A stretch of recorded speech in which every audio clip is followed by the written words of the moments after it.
अल्लाह रब्ब जलील के बबरकत नाम से जो दिलों के हाल बेहतर जानता है। मुहिब्बे वतन पाकिस्तानियों, मेरे प्यारे पाकिस्तानियों, मेरे बच्चे बच्चियों, बेटे बेटियों, भाइयों, हम असरों, दोस्तों, बुजुर्गों, अस्सलाम वालेकुम। जैसा कि आप देख रहे हैं कि हालात, मुल्क की हालात गंभीर से गंभीर तक होते जा रहे हैं। मुल्क में जब तक सियासी अबतरी रहेगी या सियासी सुकून पैदा नहीं होगा, उस वक्त तक मईशत के हालात भी खराब रहेंगे। जरूरी है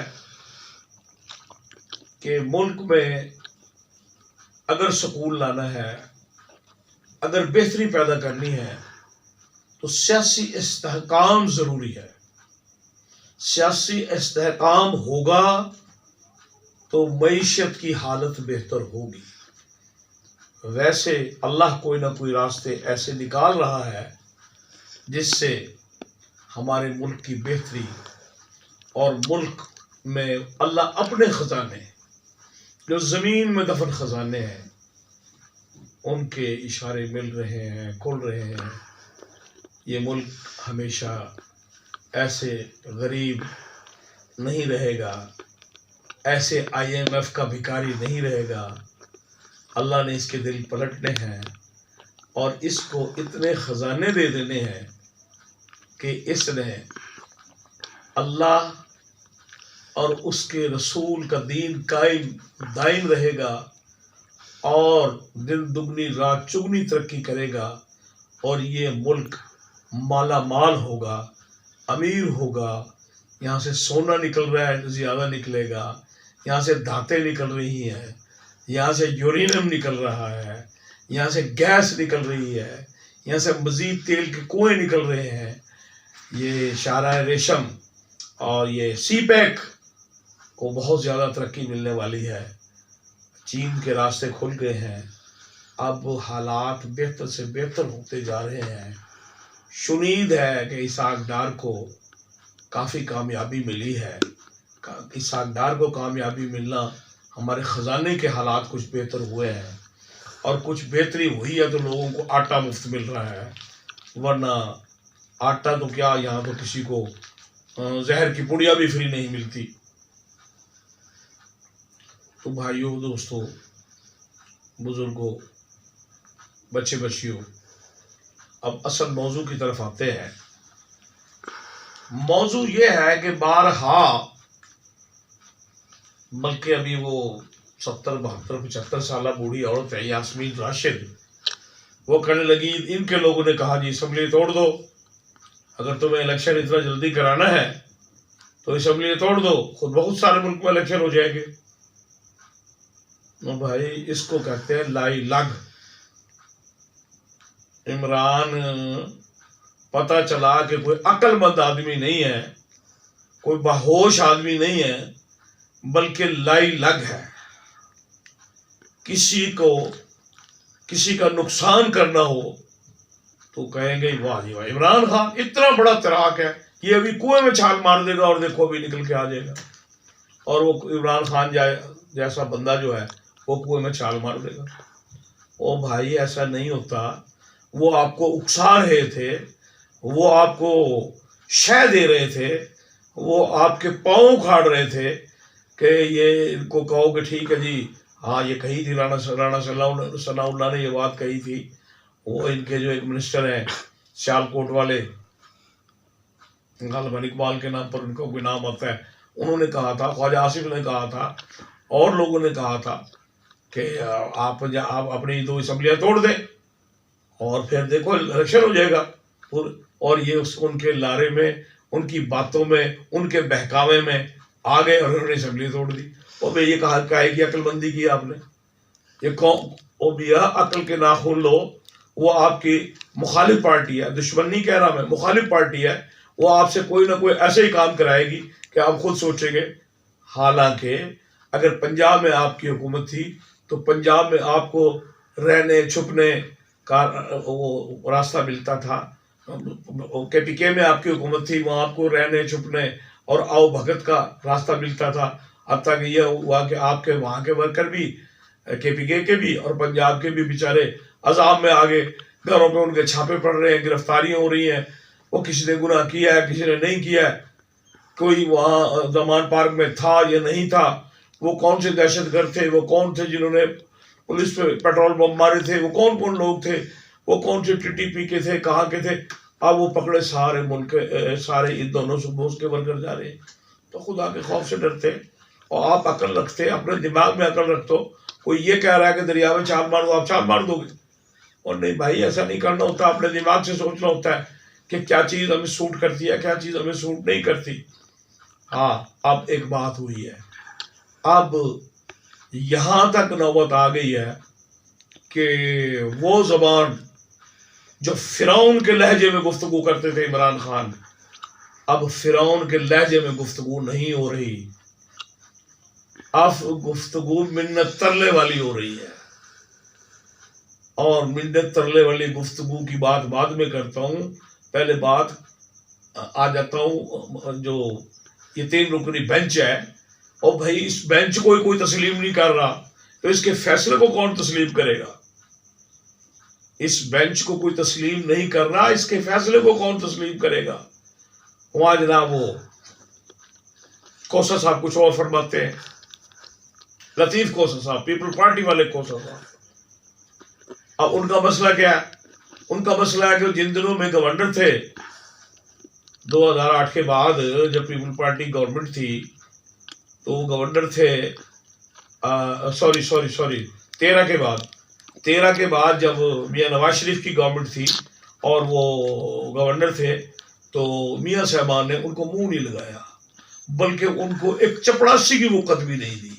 मियां साहबान भी तो जब इक़्तिदार पे हों तो फिर इनके गर्दनों में सही है नहीं बल्कि गाड़र होते हैं और तकब्बुर से ये भरे हुए लोग होते हैं। उस वक्त गवर्नर खोसा साहब को उन्होंने कोई लिफ्ट नहीं कराई थी, कोई इनके अहकामात को कहीं नहीं मान। इनको गवर्नर क्या, इनको बस ये समझ लें कि एक कमिश्नर की पावर भी इनके पास, एक डिप्टी कमिश्नर की क्या, एक AC की पावर भी इनके पास नहीं थी और इनको इतना जलील किया हुआ था। खोसा साहब अपना वो तो निकाल रहे हैं। इसी तरह अगर एतजाज एहसन की बात आ जाए तो अब लोग सोचते हैं जी एतजाज एहसन क्यों इतना मुखालिफ हुआ है। एतजाज एहसन अपनी जगह पर सही मुखालिफ हुआ है। एतजाज एहसन उस वक्त पीपल पार्टी में थे और इनके केस फ्री लड़े थे। इनके केस, मियां नवाज शरीफ के केस मुफ्त लड़े थे। मियां नवाज शरीफ ने ऐलान किया था कि एतजाज एहसन साहब जिस हल्के से कैंडिडेट होंगे MNA के, इनके मुकाबले में मुस्लिम लीग नवाज कैंडिडेट नहीं खड़ा करेगी। और फिर इनकी वो बीवी की नाम को एजेंसियां थी गैस की, वहां उनको बड़ा परेशान किया गया। तो इन्होंने एतजाज एहसन को सताया था, किए हुए वादे पूरे नहीं किए थे। उन्होंने इनके केस दिलजमी से लड़े थे और केस जीते थे, तो इन्होंने वादे इफा नहीं किए थे मियां साहबान ने।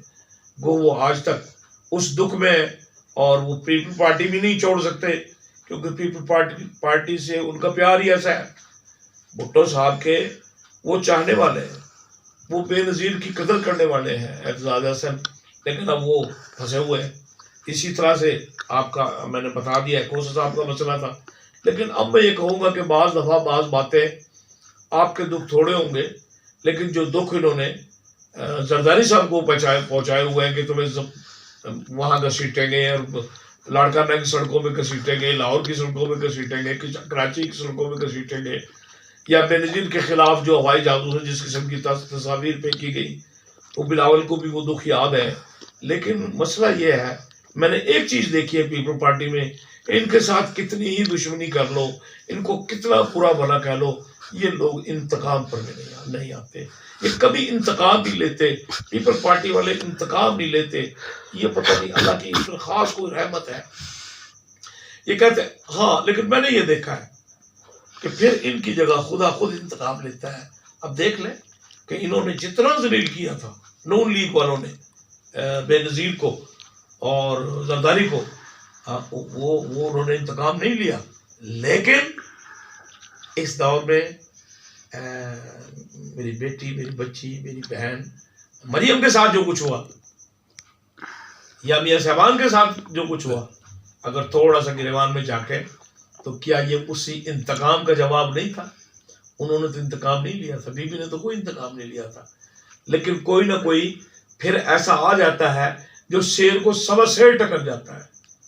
फिर इंतकाम ही नहीं लिया, इमरान खान ने बमे सूद के इनसे हिसाब लिया, और ऐसा हिसाब लिया कि मैं कह सकता हूं और कहा जा सकता है कि राणा सनाउल्लाह कुछ भी हो सकता है। वो अगर कोई से कहे कि वो जनाब बंदों को कत्ल करा सकता है, बंदों को, ये बात मान नहीं जा सकती कि शायद ऐसा हो, वो कत्ल कराता हो, वो कुछ ऐसा करता हो, लेकिन वो मनशियात फरोश भी हो सकता है। इन्होंने उसे मनशियात फरोश बना दिया, जो एक दुख की, एक गंदी, एक बेहुदा बात थी। उस वक्त भी लोगों ने रोका था। खुद मैंने फवाद चौधरी को सुना है कि जब ये केस बना रहे थे, मैंने मना किया था कि ये मत बनाए। उधर उस शहरियार को देखो जो उस वक्त कहता था जान मैंने अल्लाह को देनी है, और वो जब ये कहता तो मेरे जैसा बंदा भी यकीन कर लेता था कि यार ऐसा हुआ होगा या नहीं हुआ होगा, और बाद में पता चला कि वो ऐसा कोई केस सिरे से नहीं था। क्योंकि देखो सनाउल्लाह को देख के पता लगता है कि वो जालिम हो सकता है, जाबिर हो सकता है, कत्ल कर सकता है, लेकिन ये काम नहीं कर सकता। ये बातें होती है जो पता लगती है कि बंदा इस मुआश का बंदा ही नहीं है, इस कबील का बंदा ही नहीं है, वो ये नहीं कर सकता। ये बातें ऐसी होती है जो बंदे को समझ आ जाती है। जो समझने वाले हैं, जो सोचने वाले हैं, जो पढ़े लिखे हैं, जो सियासी है, वो समझ जाते हैं। बाकी आप कहें कि जनाब 25 करोड़ आवाम या 24 करोड़ आवाम ही समझ जाएगी, नहीं, ऐसा नहीं होता। फिर उसमें तो कुछ लोग वो भी होते हैं, हाँ जी ये ठीक होगा, हाँ जी ये गलत होगा, आवे जावे जावे जावे जिंदाबाद मुर्दाबाद। कुछ लोग गुमराह हो जाते हैं, जैसे कि इमरान ने 15-20% या 25% नौजवानों को गुमराह कर लिया है। अब जनाब असल बात की तरफ आते हैं कि असल जो वीडियो जिसके लिए बनाई जा रही है हजूर, वो ये है कि अब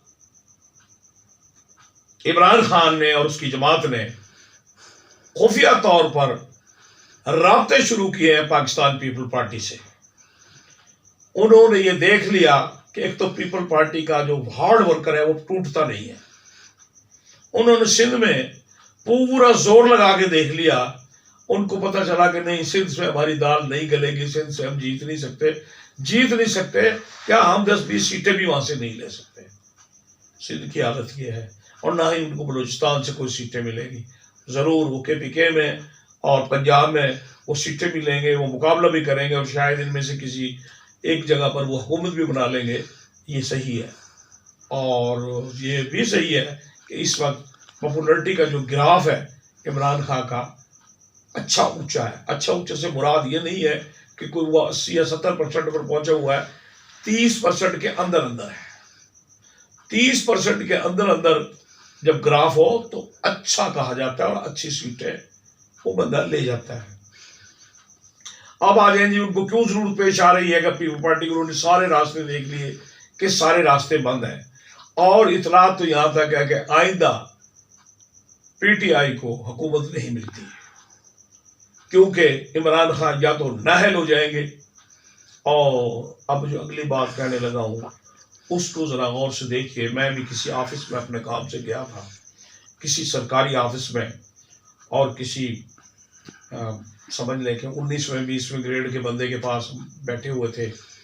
तो वहाँ एक MPA नून लीग के और एक MPA PTI के, और उन दोनों की अच्छी सलाम दुआ थी, और मेरी उन दोनों से ही अच्छी सलाम दुआ थी। बल्कि उनमें से एक तो मिनिस्टर भी रहा हुआ है, नाम मैं नहीं लूंगा कि मामला ऐसा है। तो जब वो नून लीग वाला चला गया, पहले तो हमारी सबकी गप्पे लगती रही, फिर वो नून लीग वाला जब चला गया तो PTI वाला अकेला रह गया, उससे मेरी गुफ्तगू चली, क्योंकि वो साहब कुछ दिन क्या बल्कि पीपल पार्टी में काफ़ी अर्सा रहे, और वो MP भी रहे पीपल पार्टी के, और बल्कि उनका पूरा ख़ानदान ही पीपल पार्टी में था। तो उन्होंने आखिर में जो लफ्ज़ कहा कि राव साहब बाकी तो हालात जो कुछ भी हैं, लेकिन मेरी मालूमात या मेरा डर ये है उस बंदे के, वो पीटीआई का बंदा है और एमपीए का कैंडिडेट भी है और एमपीए था भी पिछले दफा, ये जो खत्म हुआ है इससे पहले वो एमपीए था। उसके लफ्ज थे कि राव साहब इमरान खान को फिनिश कर दिया जाएगा, सिर्फ ये नहीं कि इसको नाहल किया जाएगा, उसने कहा कि हमारी सोच यहां तक है कि हम यहां तक सुन रहे हैं कि उनको खत्म कर दिया जाएगा। बहरहाल ये बात तो अच्छी नहीं है, ये सही बात नहीं है, ऐसा नहीं होना चाहिए। अगर किसी की भी ऐसी सोच है, कोई भी ऐसा सोच रहा है, तो ये तो बुरी बात है, लेकिन अब पीटीआई के लोग भी ये समझ चुके हैं। हाँ, उसके एक लफ्ज़ और थे, मैं कह इसकी वजह यह है कि उसकी अपनी ज़बान, वजह यह है कि इमरान खान की अपनी ज़बान, वो शख्स ज़बान का इतना खूबसूरत है, इतनी खूबसूरत अदायगी करता है कि उसकी उस अदायगी की वजह से वो नाहल भी होगा और शायद है उसको अल्लाह मियां के पास भी जाना पड़े। तो ये बात सुनकर दिल को घबराहट सी हुई, अच्छा नहीं हुआ। मेरे एक लफ्ज था कि क्या उसे कुछ सियासी लोग हैं, तो उन्होंने कहा नहीं, सियासी लोगों की ऐसी जरूरत नहीं है। बहरहाल मैं बगैर किसी का नाम लिए, बगैर कहे ये आपसे बताता हूँ, वो बंदा मुझे कह रहा था कि मुझे डर है ये खत्म कर दिया जाएगा।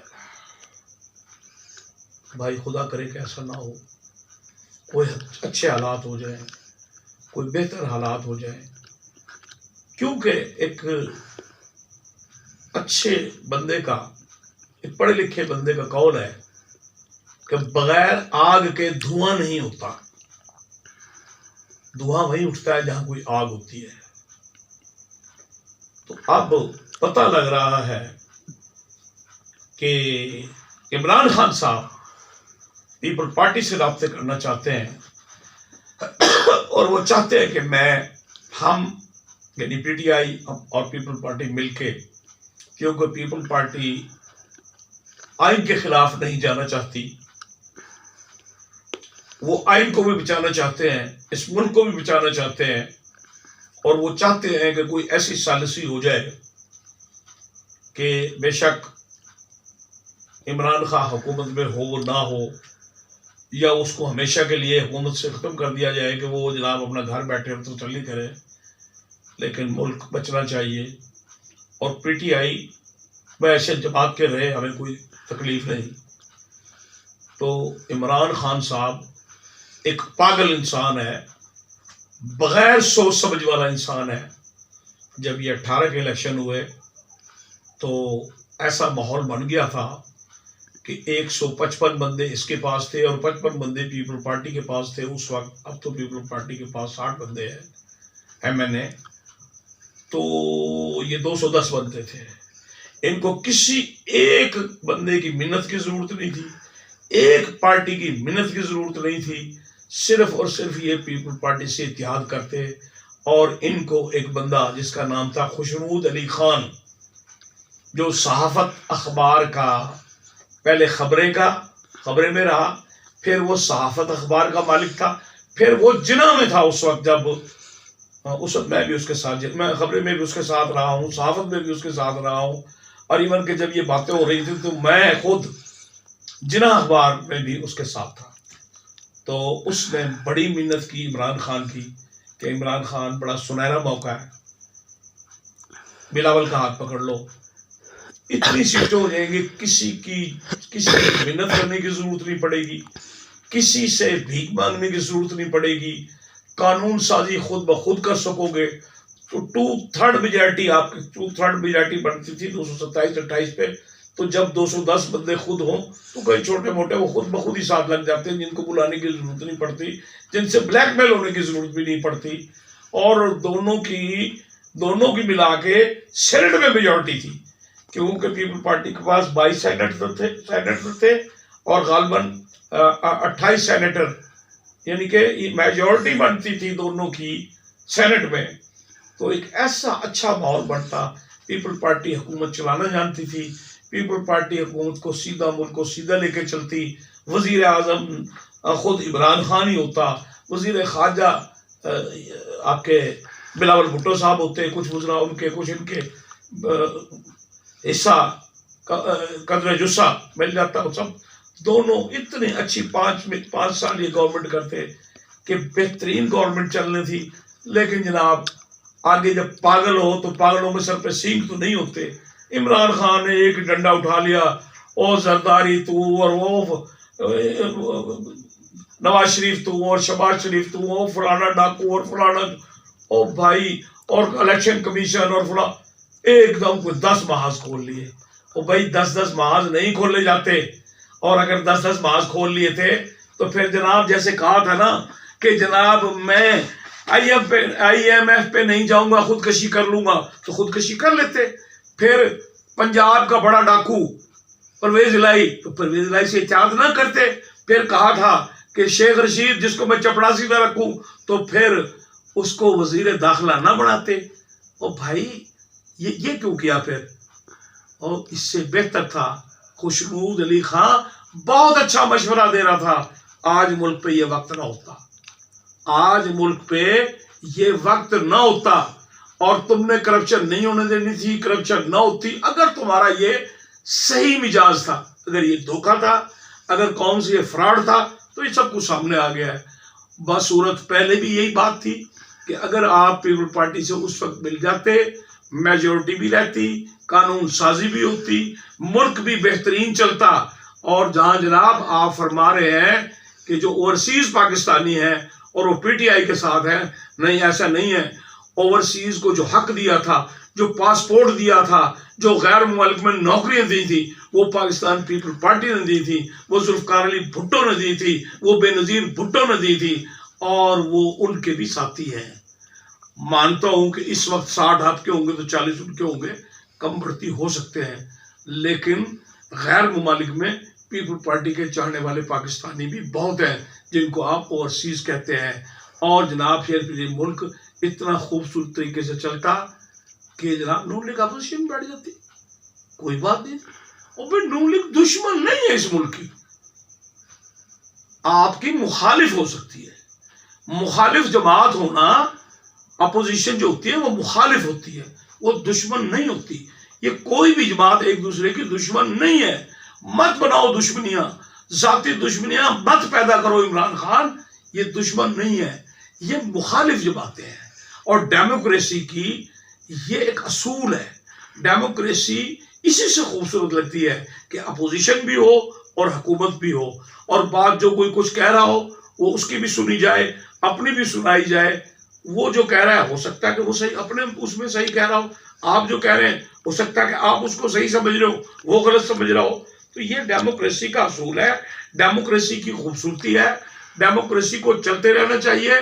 और अगर आप ये राब्ते कर रहे हैं और जरदारी साहब और बिलावल साहब इस बात को मान लेते हैं कि ठीक है जी इस मुल्क को इकट्ठे होकर चलाते हैं, लेकिन ये सब भी मौलाना के मशवरे से, नून लीग के मशवरे से, बाकी बाप पार्टी के मशवरे से, MKM के मशवरे से, ANP के मशवरे से, मैंगल के मशवरे से, तमाम जमातों के मशवरे से इसको चलाओ और फिर किसी किस्म का एहतियात कायम कर लो।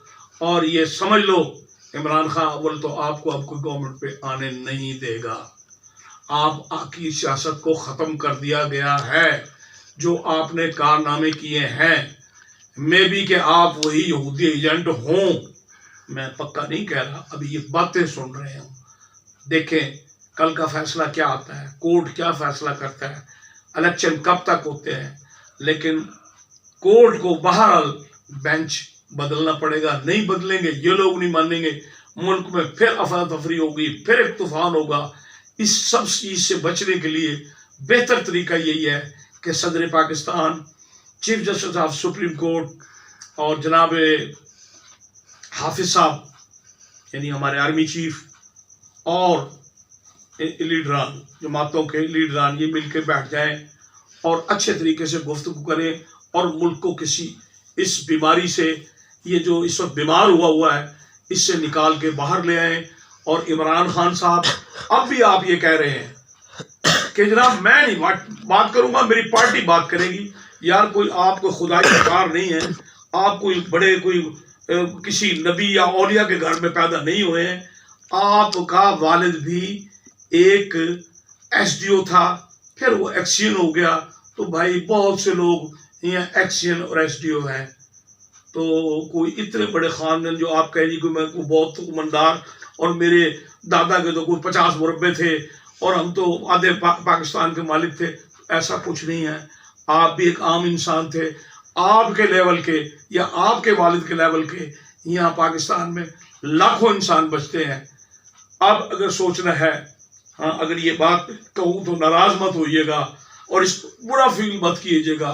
बेशक मोहम्मद शरीफ जिसको आप लोहार कह रहे हैं, वो इत्तेफाक फाउंड्री का मालिक था और एक मेहनत कश था और आपके वालिद से बहुत ज्यादा अमीर था। आप उस वक्त भी इनसे मांगते थे और आपने ये अपने अस्पताल के लिए प्लाट, शौकत खानम अस्पताल के लिए प्लाट मियाँ नवाज शरीफ से लिया था और 5 करोड़ रुपए नकद भी मियाँ नवाज शरीफ नहीं दिए थे, क्योंकि वो गवर्नमेंट के फंड से दिए, उन्होंने जेब से ना दिए हों, लेकिन अपने और उसके मुकाम को समझे। और आप जिसको सिंध का सबसे बड़ा डाकू कहते हैं और अब आप उसकी मिन्नतें कर रहे हैं कि किसी तरह वो मुझसे इत्तेहाद कर ले, तो उसका बाप सिंध का 30 नंबर का जिम्मेदार था। और बम्बिनो सैनमा, बम्बिनो खाली एक सैनमा नहीं है, उसके इर्द गिर्द सैकड़ों दुकानें हैं और उसके ऊपर सैकड़ों फ्लैट हैं और वो अब कोई खरबों रुपए की प्रॉपर्टी है और वो उस वक्त भी अरबों की प्रॉपर्टी होगी, करोड़ों की होगी। तो भाई ये दोनों ही हजरात आपसे, आपके वालिद से, आपके खानदान से बहुत ज्यादा अमीर लोग थे। अगर बात आप इमारत की करते हैं, अगर आप बात पढ़े लिखे होने की करते हैं, तो जुल्फ़िकार अली भुट्टो, बेनज़ीर भुट्टो आपसे बहुत ज्यादा तालीम याफ्ता थे और बहुत ज्यादा इल्म रखते थे। और आज भी बिलावल आपसे ज्यादा ही पढ़ा लिखा है और ज्यादा ही समझदार है। उसकी गुफ्तगू, उसकी तकरीर और उसकी ये तकरीर जो अब उसने कौमी असम्बली में की है, आप सुने तो हैरान रह जाएंगे। पता लगता था कि ये कोई किसी अमरीकी या किसी बरतानवी डेमोक्रेट की तकरीर है और किसी बड़े पढ़े लिखे और बहुत ही आला पाए के किसी सियासतदान की तकरीर है। तो मेरे भाई लेवल में आए, औकात में आए, अपने आप को एक आम इंसान समझे और कोई दुनिया की कोई दूसरी या तीसरी मखलूक ना समझे और बैठ के मुज़ाकरात करें और उसके बाद ये तय करें। कोई बात नहीं, इलेक्शन सुप्रीम कोर्ट और हाफिज साहब और तमाम मिलके जब बैठते हैं, 2 महीने आगे से ही पीछे से ही, 2 महीने वो इधर आ जाए, 2 महीने आप पीछे से, ये बहरहाल किसी वक्त पर कानून को सुप्रीम कोर्ट के हुक्म से कोई हुक्म दे दे कि मुल्क की हालात ऐसे हैं और ये करना पड़ रहा है, क्योंकि कानून तोड़ना तो अच्छी बात नहीं है। कानून 90 दिन का ही है, लेकिन वहाँ साथ ये भी है कि वहाँ जलजला ना आया हुआ हो, वहाँ ये सैलाब ना आया हो, वहाँ मुल्क की हालात ऐसे ना हो, वहाँ ऐसे ना हो कि वहाँ खाने के ही लाने पड़ रहे हों। तो ये बातें भी हैं, इनको भी देखा जा सकता है। तो कुछ आगे इधर से और कुछ पीछे उधर से, दोनों तरफ से जब आप आएंगे तो मुझे यकीन है अल्लाह की ज़ात पे, और मैं अब भी कह रहा हूँ, मेरा दिल मान रहा है कि जुलाई के पहले या दूसरे हफ्ते में इलेक्शन हो जाएंगे और ये मुल्क अपने सही पटरी पे चढ़ जाएगा। और उससे पहले आप भी और हुकूमत भी दोनों होश के नाखून लें और खुदा के लिए मेरे इस मुल्क पर रहम करें, मेरे इस मुल्क की गरीब आवाम पर रहम करें और उनकी ज़िंदगी में सुकून आने दें। जो बेसुकूनी, जो बदमज़गी, जो आते ये जो दहशतगर्दी और जो उनके पे एक खौफ और पता नहीं किस किस्म के साए बन चुके हैं, खुदारा उससे उनकी जान छुड़ाएं, उनको रिलीफ दें, उनको बिजली सस्ती दें, उनको पेट्रोल सस्ता दें उनको चीनी सस्ती दें, उनको घी सस्ता दें, उनको आटा सस्ता दें, उनको तमाम चीज़ें उनकी पहुंच में रखें ताकि आपसे भी अल्लाह खुश हो जाए और इस अवाम पे भी अल्लाह का रहम हो जाए, अल्लाह का रहम हो जाए। उम्मीद है आज की वीडियो बहुत दर्द भरी थी और बहुत ही समझने वाली थी। उम्मीद है आपको पसंद आई होगी और आप इसको सब्सक्राइब करें, लाइक करें। आपकी मेहरबानी।